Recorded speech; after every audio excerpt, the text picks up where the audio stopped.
All right, thank you everyone for joining us virtually. I know the weather's not great today. My name is Jesse Wieland. I'm the Associate Director at the Office of National Fellowships. Two of my colleagues are here as well, so y'all would like to introduce. Hi, I'm Bonnie Garcia Glockner. I'm the Assistant Director for ONF. Hi there, I'm Sam Beal and I'm the Program Coordinator at ONF. Cool. Obviously, today we're going to be talking about graduate study in the United Kingdom, some of the specific fellowships that the Office of National Fellowships works with that can help get you there, but by no means are they the only option for you to study in the UK or pursue your master's degree. But to get, well, let me make sure my clicker is working. Hold on. Hey, there we go. This is the one presentation every semester where I feel like I'm repeating myself the most, and that is because these fellowships have many different similarities. There are a few ways in which they're distinct.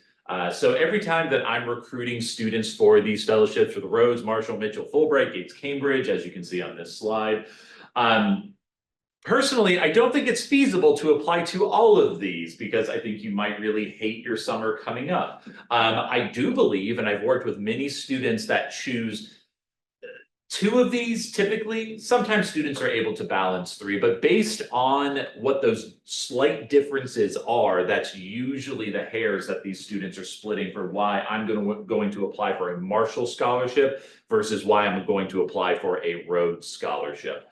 So we'll go over all of these, but first, I'm going to talk a little bit about what makes them similar.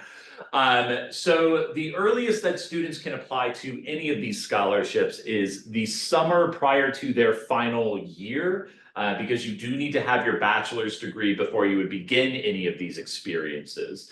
For a few of these, and we'll get into this later, you have anywhere from, like, for Rhodes, you just have to be younger than 24 in order to apply. So we do work with alumni. For some of these others, you need to be younger than 30.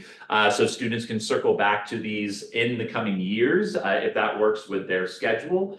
But the point is, we're recruiting for these opportunities right now because, if you've worked with our office in the past, these applications are a little bit more intense than some of the other fellowships that you may have applied to. And so we want to make sure that we are spacing this out over the course of the summer and making sure that you're ready for those early fall deadlines, which between late August and mid-October, you might find that there are a lot of concurrent cycles and a lot of applications for postgraduate study are all due within the same 3 to 4 weeks of one another. Now, these fellowships to the UK, they're going to fund usually 1 year because most graduate degrees that you'll find in the United Kingdom are going to be a 1-year master's program, sometimes 2-year masters. And then for a couple of these, you could apply to a PhD program if relevant, but 9 times out of 10, the students that are working with us on these fellowships are applying to master's degrees. Like I said, a little bit more intense than some of the other fellowships you may have applied to with our office, anywhere from 3 to 8 recommendation letters, 8 being the most egregious for the Rhodes Scholarship, but you don't necessarily need to submit 8. We'll talk about that a little bit more later. 4 is required, but if you have the people and the professionals that can speak to your skills, then, why not? Now, university endorsement, again, that's going to look different for these different awards, but my advice to students right now is we don't need to be writing these essays over the next couple of months, but what you should be doing over the next couple of months is working with your faculty here at Florida State or the mentors or professionals that you know, and start contacting and reaching out to the universities that you might be interested in studying at in the United Kingdom, because unlike America, a lot of countries do take holidays seriously over the summer, and they will be on break. And so if you wait until June, July to start sending out these emails and trying to schedule those Zoom calls, you're going to find that they are not quick to respond while they're on holiday. Now, These applications, because you are a rising senior, you're soon to graduate, these applications can be the culmination of your undergraduate experience. And so they're going to be looking for what are your academic achievements? How have you demonstrated leadership in your time as an undergraduate student? How have you engaged in service in some cases when relevant? And what are your overall objectives, both as a student and as a burgeoning professional for this graduate degree? Why do you have to be in the UK to pursue this degree rather than just staying here in the United States and pursuing a degree that maybe is very similar to that? So they're really looking for that, holistic picture of what have you achieved in the last 4 to 5 years during your time at Florida State. Let's see if there's anything I didn't cover on this slide. Sure. Okay. The purpose of any of these fellowships, the degree to which they emphasize this, like we'll talk about that more later. But the purpose of these fellowships is to promote peace and understanding between the United States and Ireland and the United Kingdom. The medium, by which you're promoting that peace and understanding, of course, is going to be through your academic objectives and your graduate degree. But we need to find how to make this all relevant. Yeah. Okay, so leading with the Marshall Scholarship. Most people are familiar with Rhodes. Most people are familiar with the Gates Scholarship at Cambridge. And obviously those are very specific to those institutions. So Marshall has a priority of, there are many other universities throughout the United Kingdom that are just as prestigious, have just as much history as these other institutions. And so Marshall does like to see students that are, I guess, spreading the wealth in that sense. And so while yes, you can use a Marshall application to apply to, Oxford, or you can apply to Cambridge, my advice for any student considering Marshall is to cast a wide net in these early stages, because you might be surprised by what you find. You might be surprised by the faculty and the professionals that you might find. And some students will find that, okay, well, it's not just the university, but it's the city and the region in the United Kingdom that I could be in that would most enhance, my studies and my experience as a graduate student. Marshall also allows you, and if this diagram makes sense, sorry, it made more sense on my computer, maybe not as much, it's okay. You might have to squint, but it's fine. I'll kind of break it down. So Marshall's prerogative is beyond the graduate degree you're pursuing. They want to see young professionals that are committed to long-term engagement with the United Kingdom, who want to continue throughout their academic careers, throughout their professional careers, to foster this peace and understanding. And so you do have to think long-term if you want your application to be competitive at the national level. This isn't going to be just a 1 or 2 year, write-off of well, yeah, I can be that cultural ambassador for the time that I'm there. And then once I'm done, then it's like, I just move back to the United States and then I'm fine. I'm going to go about my day. That's really not going to fly here. Now, you do have the option for Marshall to apply to a 1-year master's degree and then be over and done with your Marshall experience. However, my advice, again, at this early juncture, is, well, given the mission of the Marshall Scholarship, given the long-standing relationship that they're wanting you to build and foster between our two nations, well, the United Kingdom, which is, Wales, Northern, you get my point, semantics aside, and the United States. I think if you're really wanting to engage with that culture, learn about this place, learn about the way that they do things, I might suggest staying longer than the 1 year if you can, if you find a relevant degree. And this graph is breaking down how you can do that. So if you would consider a 2-year Marshall Scholarship, that can be, it's a 2-year degree at this institution that I'm proposing. And, this is how I'm going to go about pursuing that. The other way to go about the 2-year degree, and we've had many students over the years that have gone this route, is, well, I am going to pursue a 1-year master's at this specific university, which is then going to transition into a different master's degree at this other institution. And these are the ways that those degrees complement one another. You do also have the option of using Marshall to pitch a PhD program with the possible renewal for a 3rd year, but not guaranteed. If that's not renewed for the 3rd year, of course, you need to find your own funding for that 3rd year. So please, if you have any questions, like type them into the chat. I'm happy to talk, but this is something that we can break down in a one-on-one meeting following this presentation to talk about what are the degrees that you are interested in pursuing, what institutions might you be considering, how would you see yourself maybe transitioning from this institution to the other, and which order would make sense for you in terms of navigating those 2 degrees. Or like I said, if it's easiest just to find a 2-year master's degree at one institution, great, that kind of makes your job a little bit easier. But with the application components, a thing, if you're taking notes, something that I do think is important, and you will find this on the website, the 4 letters of recommendation you need, well, part of that is easy because one of them comes from me.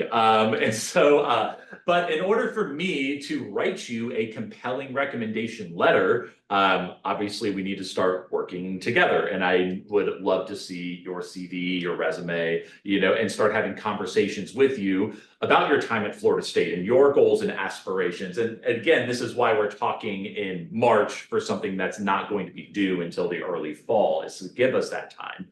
Now, for the other 3 letters, you have to register them in your application in the appropriate order. The first letter that you register needs to be your primary letter. It needs to be from an academic. It has to be written by faculty from Florida State. And B, it needs to speak to your academic ability, your trajectory, your readiness for this program. So this is essentially the best letter that I can get that speaks to my application. The secondary letter also needs to come from an academic, the second person you register, but it doesn't necessarily have to be your PI, your direct supervisor. Maybe this could be, if you're seeking a dual degree or you're a double major, maybe this could be someone from another academic department, but can still speak to the qualities that you bring to this application. The third letter is your leadership essay. And it does not have to be an academic. This could be a professional. It could come from outside Florida State University. But we can talk a little bit more about that in a one-on-one meeting. So your primary letter from an academic, your secondary letter from an academic, and your tertiary letter from a professional. And then the other letter, like I said, that is my endorsement of your application once we're in the final stages of this in the fall semester.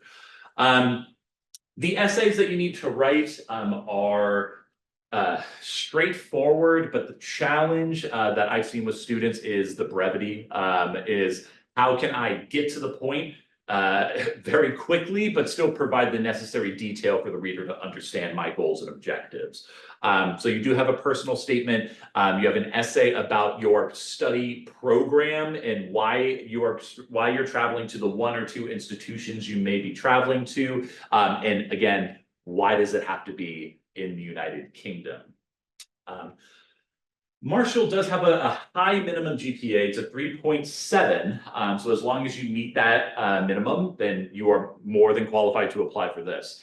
And this is rarely the case for any students that I've worked with. You can have already pursued a degree or earned a degree from the United Kingdom. And this is more for like, our recent alumni who we work with, where, well, that would discredit you. Now, we are still working on we'll have our own internal process that you have to apply through. We're still getting those materials ready, so we don't have them yet. But it doesn't mean that I can't meet with you. So please feel free to reach out and we'll have our contact information at the end of this presentation. But we'll have our pre-application that is going to be due early this summer. And then our campus deadline is going to be in mid-August.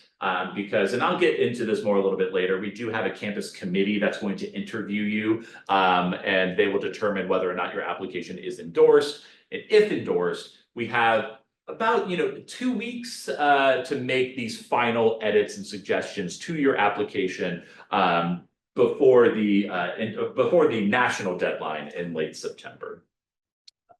Cool. Questions about Marshall before we move forward?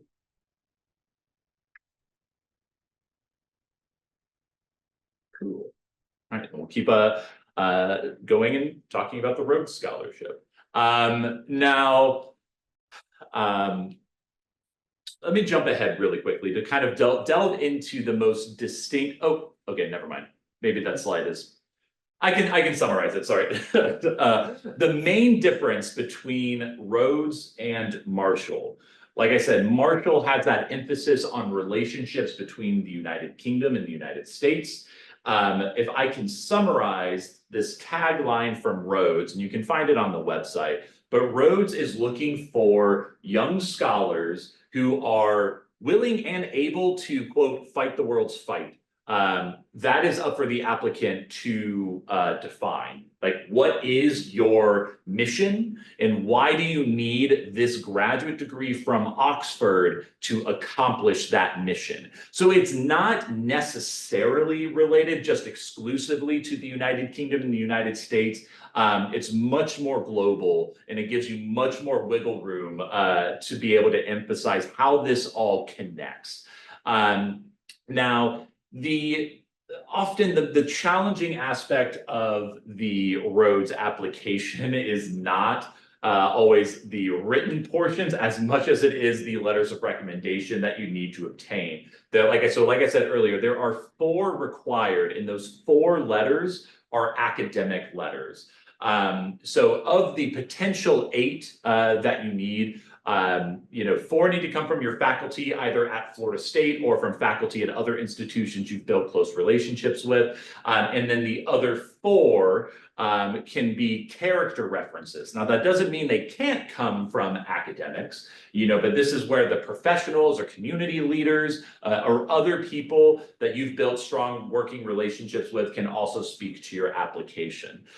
So usually these early meetings that I have with students are, well, just spitballing who are the professionals and people that you can reach out to that can speak to your academic, your professional qualities, your character, your leadership, all of these wonderful things. And then we start delving into, okay, what are the degree programs at Oxford? Who are the faculty with whom you can do research with and work with? And what is this going to look like? Now, the other major difference between the Rhodes Scholarship and the Marshall Scholarship, and this goes back to what I said at the very beginning of this presentation, where usually students will apply to like 2 or 3. I would recommend, if you choose to apply to a Rhodes Scholarship, that you also choose maybe a Marshall Scholarship application or a Fulbright application, because I cannot read and give feedback to you on your Rhodes application. To the Rhodes Trust, that is how they define equity. They believe that, okay, this should be entirely driven by the student. It should be entirely their thoughts. And obviously my edits and the advice I give to you is not me telling you what to write. This is what you need to do. These are your essays. You can take my advice or leave it, but I'm providing you a space to bounce back and forth these thoughts and ideas.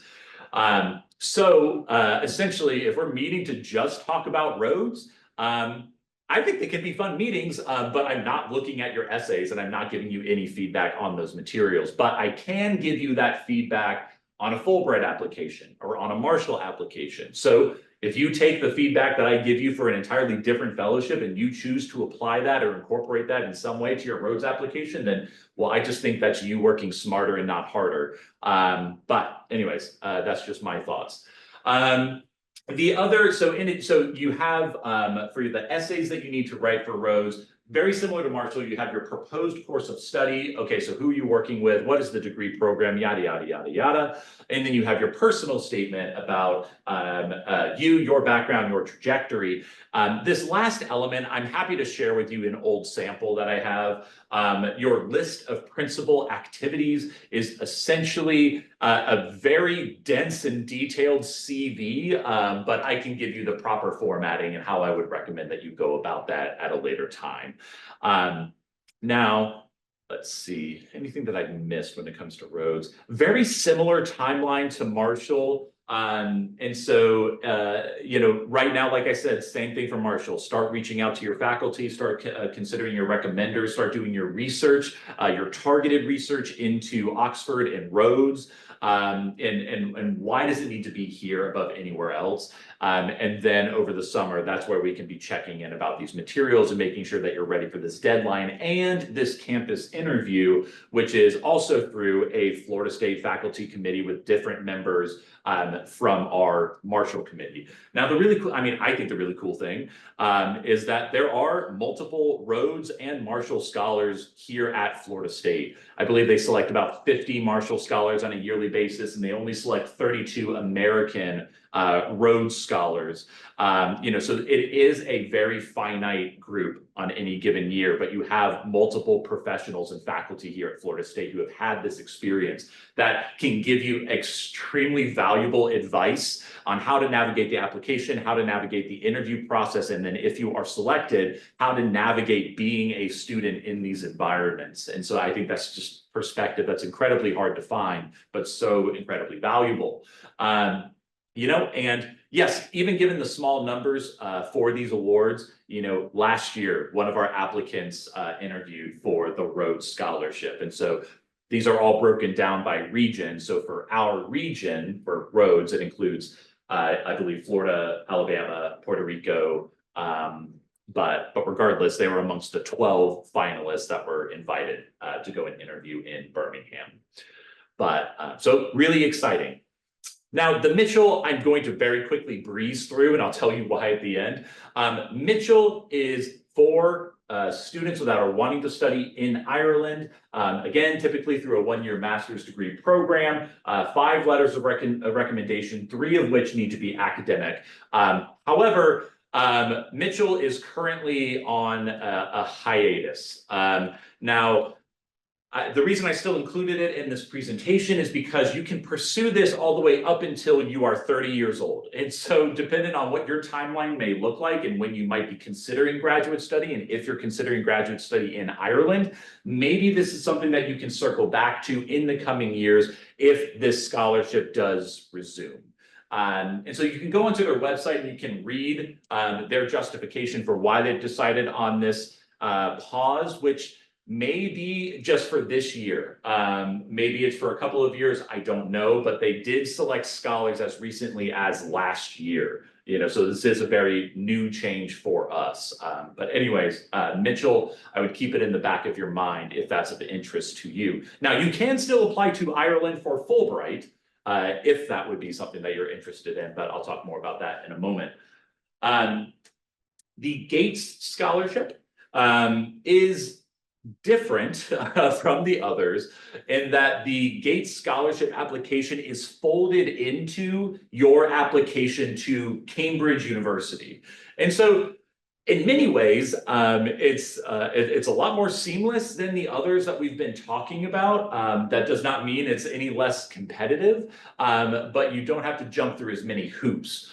Because when we're talking about the Marshall Scholarship, we're prioritizing the scholarship application because if you are accepted as a Marshall Scholar, you're accepted to the universities that you've applied to. Now for Rhodes, you do need to apply to Rhodes and Oxford University separately, but for Gates, it is all folded into one.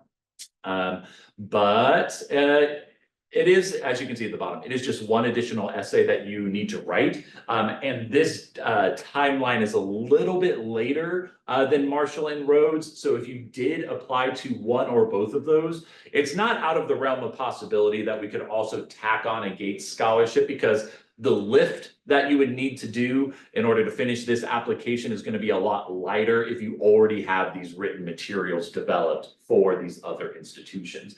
Granted, you would still need to do your research into the degree program and the faculty at Cambridge, obviously. So that's where this is going to take on a lot of different nuance, but maybe the essence of your application, obviously your background, your objectives, your goals, maybe that's not going to change too much. And so it makes the application a little bit easier to navigate. But let's see. Any questions so far about any of the ones we've talked about? Fulbright is going to be a little bit different in our approach, and so I'll get into some of that nuance. But any questions about the previous awards that we talked about?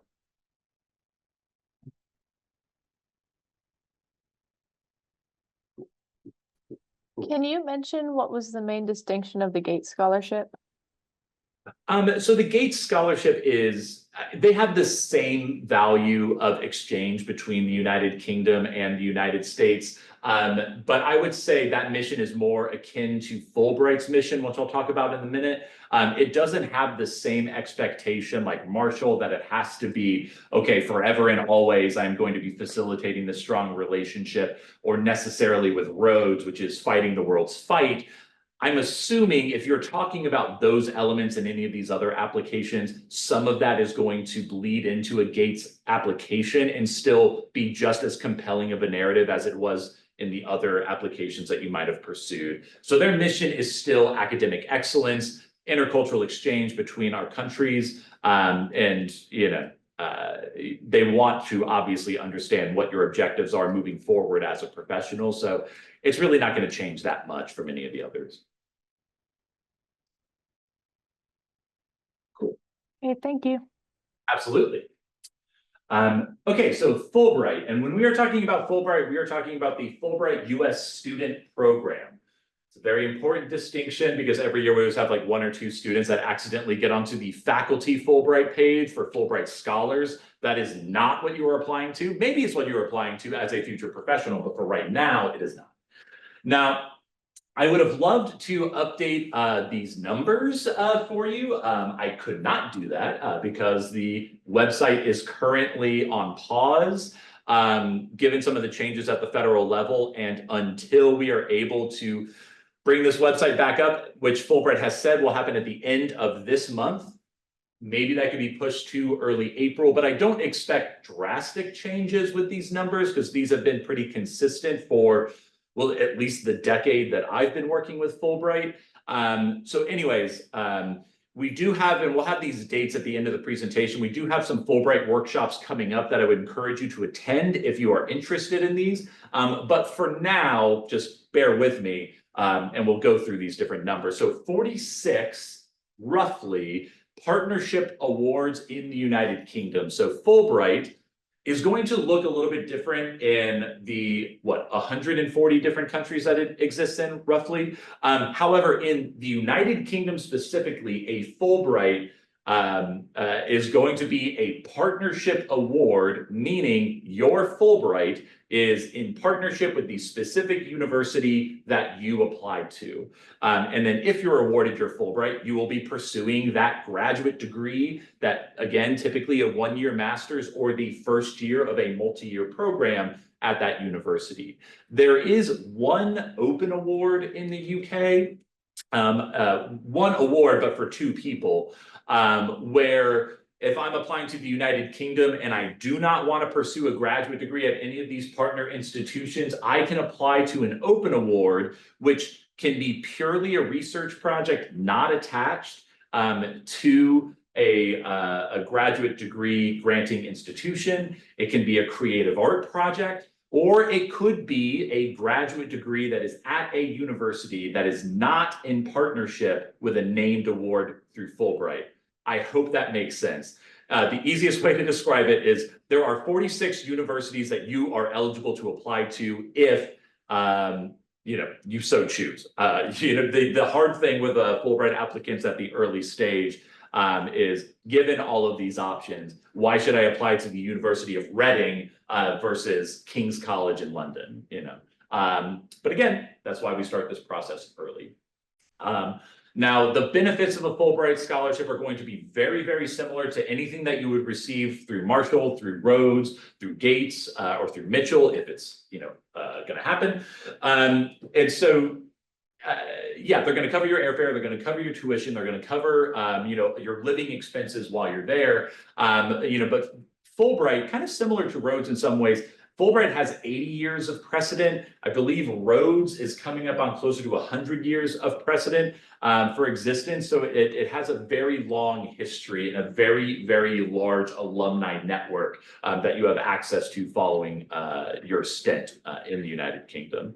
Now, the application is going to look a little bit different. So typically for a Fulbright application, you are going to have 2 pages, single space to submit your statement of purpose.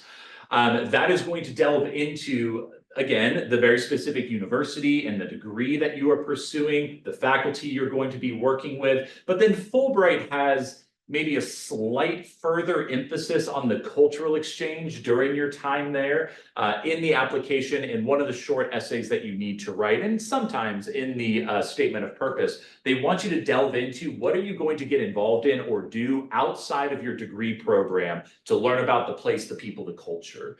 And then in addition to the 2-page statement of purpose, you have a 1-page personal statement that is maybe about 50% about you, and then the other 50% is about, okay, so why Fulbright and why do you need to do this? Now, let's see, 3 letters of recommendation. If you're applying to an academic award through Fulbright, I recommend you get letters from academics, at least 2 of them from academics. And then the third, maybe you have a little bit of wiggle room, but if all 3 come from academics, that's not a bad thing. Now, something else that I would prioritize with Fulbright early on is you'll find that partnership awards don't exist for Oxford or Cambridge through Fulbright. Again, very similar to Marshall. They like to see students that maybe go outside of the beaten path when it comes to studying in the UK. And I think a good example of this was years ago. I had a student that was weighing their options for a Fulbright UK application. And they had, okay, well, if I go to this university's master's degree program for what I want to do is the top ranked program in the world. However, I'm also considering an institution that is still highly ranked because, I mean, you're studying in the UK. However, this program, this university exists, and the student was in architecture. But this program exists in a city, in a region where I would have like unparalleled access to what I am studying. The resources, or the, what's what I'm looking, the archives, but then also the physical structures themselves. Ultimately, they decided to apply to, that's the latter, the second program, because of the community that it existed in. And I mean, quite honestly, I think that's going to make for a more compelling application, because what you'll start to learn as you're applying to these programs is that any applicant can say, this is a prestigious program. I mean, that kind of goes without saying when you're studying in a place like the United Kingdom. So how can you make your narrative and your justification for why you're applying there nuanced and unique? And that's something that takes many months to figure out. Now, for Fulbright, you are eligible for a Fulbright award all the way up until you have a terminal degree. So this upcoming cycle for rising seniors, it's the first that you can apply. And because it's due so early, I think some of the added benefit for a Fulbright or a Rhodes or a Marshall application is like, okay, yes, there is a reality where you are nominated and you receive that award. But if you do not receive these nominations, you are still developing competitive materials that you are going to need to submit for graduate school applications that are usually due December through like late February for domestic programs here in the United States. And we have many examples of students over the years. Like I send students every year, well, not me personally, but I have students every year that do transition into graduate programs in the United Kingdom. Not always through a Fulbright, but because the process of applying to Fulbright forces you to contact that institution, make contact with faculty, apply to that institution separate from your Fulbright. I've had students that have gotten offers and acceptances and local scholarships through that university aside from Fulbright. Fulbright, where it's like, well, I didn't even need the fellowship in order to go and obtain this university. Now, I would say give yourself a fighting chance for the funding, especially given current climate and uncertainty surrounding funding, and then the kind of silver lining to all of these applications is that, well, even if you're not awarded the scholarship, you are still creating lanes for yourself to get there. And that's, at the end of the day, the ultimate goal is to get you to the United Kingdom and get you enrolled in that program. But otherwise, we will have a Canvas course for Fulbright. We're still updating it. But again, if you're meeting with us soon as that goes live, we can give you all the information that you need in order to enroll in that. Because usually for Fulbright, we have anywhere between like 40 and 60 students that apply from the undergraduate to the graduate level. And we really want to facilitate that community and that engagement amongst our scholars as much as we can. And so just to briefly touch on the benefit of, why you should work with ONF. This is kind of like for these awards, you have to work with us, so gotcha. But for other fellowships, it's not always the case. And you have to work with us because we have our own internal nomination processes for these, that when you go through that process, yes, you're practicing your interview skills, but you also get an endorsement either written by myself or written by, like say, a Fulbright faculty committee member that further endorses your application and your ability to do this, this program. So Bonnie, Sam, and myself, we are going to sit down with you when we are in the throes of the application process. We are going to read through your essays, unless it's Rhodes, provide you with feedback and suggestions based on our years of experience in reviewing for these fellowships on how to make your materials as competitive as possible. And like I already touched on, going through this application process is going to make applying to graduate school, applying to law school, applying to whatever comes after Florida State so much easier. And you're already going to have, assuming you use the same people for your recommendation letters, you're already going to have these materials written. So you're doing all of that work months in advance. So when you are a senior and you might be finishing your honors thesis, you might be wrapping up an internship, you might be doing other things that really require your time. The amount of time you have to devote to your graduate school applications is much less, and therefore, hopefully, much less stressful. Now, building your campus network, obviously, you do that through these recommendation letters. However, we have such a fantastic Marshall and Rhodes and Fulbright faculty committee that it's not uncommon for faculty members, maybe from entirely different departments from yourself, but maybe they've done a Fulbright or they've done a Rhodes or a Marshall. Because last year we actually had a student that interviewed for Marshall, where the faculty member for our Marshall committee was like, well, I actually pursued that degree at Oxford. So I would love to talk to this student one-on-one about those nuances. So my point is, we can connect you to people and professionals that can give you really valuable advice and perspective. In addition, I guess, sorry, I thought I was done. But discovering future opportunities that I'll just briefly touch on, because the student that we had interviewed for Rhodes last year, they ultimately didn't receive the award despite performing very well. They were very confident in their interview. However, through the connections they made leading up to that, they learned about a different fellowship that, because of work they had previously done, they would be able to apply for a scholarship to go to Oxford anyways. So it doesn't always have to be, and it never should be, just about a Rhodes application. You should be casting a wide net and finding other ways to get into these programs. But that was a scholarship that I was previously unfamiliar with.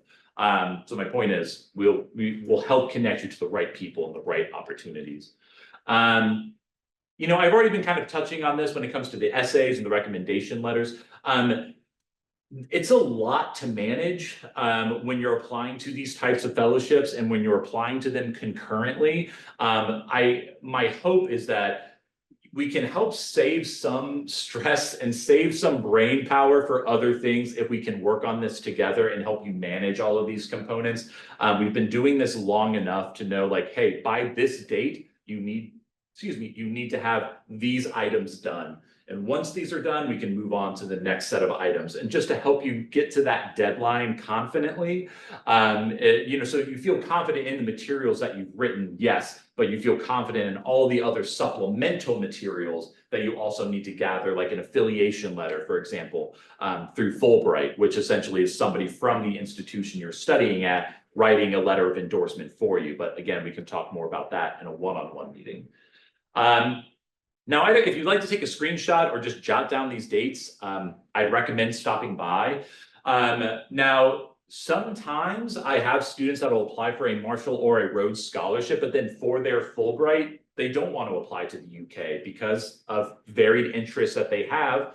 And based on the countries that are available, the Fulbright actually makes more sense for them to travel elsewhere. So, but regardless, if you are kind of at this space with like, well, how do I narrow down all of my options? Then I would strongly encourage you to come to one of our presentations in April, where we're going to be talking about the one on April 8th, specifically, where we're going to be talking about like how to navigate that process. But leading up to that, we're also going to have 2 different presentations for panel discussions, both for students that have pursued academic grants and for students that have pursued English teaching assistantships. Different award type through Fulbright, but maybe that would be interesting to you as well. Feel free to attend those. And then on April 9th, we're going to sit down and have a more general conversation about like how to write personal statements. So please feel free to go to our website. If you go to the important dates tab on the ONF website, you'll find the registration link for those. And you're welcome to join remotely for the panels, but we highly encourage and require that you come in person for the writing workshop. So please let us know if you have any questions about that. And then lastly, this is us. We are a small team, mighty team, but please feel free to reach out to us individually if you would like to schedule an appointment, or if you email onf@fsu.edu, that's going to go to all of us. But we would love to sit down, chat with you about any of these fellowships, or other opportunities. We work with many others, and how to really make the most of your senior year, and make sure that you're prepared for the applications to come, even those outside of the fellowship realm. So we still have time for questions, if there's anything I didn't touch on or that I can clarify. But otherwise, thank you so much for attending or for watching this recording. And we look forward to hearing from you soon.